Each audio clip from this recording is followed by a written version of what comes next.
শুভ দুপুর বন্ধুরা, সবাই কেমন আছো? গরমে আশা করি সবাই ভালো আছো। যা গরম পড়েছে, গরমে আর করতে ইচ্ছা করছে না রান্না বান্না। আজকে একদম সিম্পল রান্না করেছি।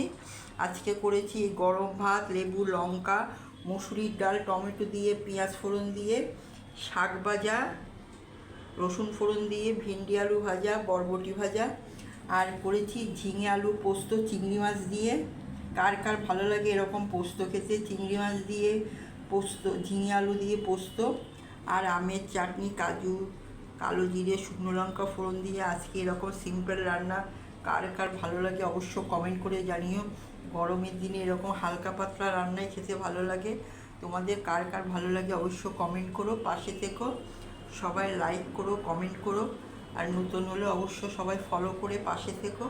অনেক অনেক ধন্যবাদ। গরমে সবাই সাবধানে থেকো, সুস্থ থেকো, আর কেমন হয়েছে অবশ্য কমেন্ট করে জানিয়ে। ধন্যবাদ সবাইকে।